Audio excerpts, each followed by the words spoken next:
right, they want us to rank the following from largest to smallest.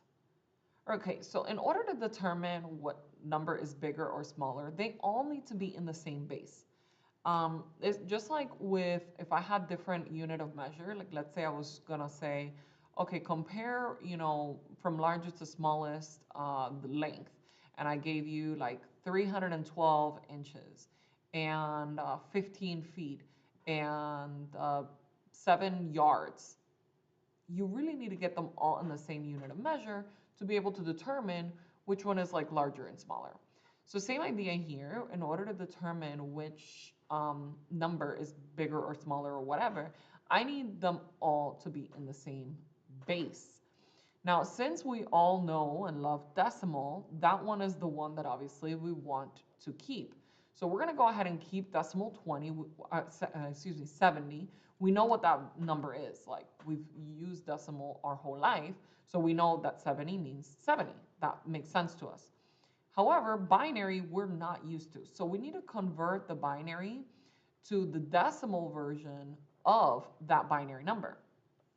I will do that by writing out the binary number 1000-101 and then converting it by writing the place values for binary, which remember is 2 to the power 0, 2 to the power 1, and so on, which will be the 1s and then the 2s, the 4s, 8s, 16, 32, 64.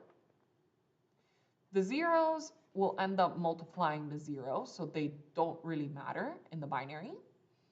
And so that means I will multiply 64 times 1, which is 64, 4 times 1, which is 4, 1 times 1, which is 1. And then when I add 64 plus 4 plus 1, that's 69. So this binary number is 69 in decimal.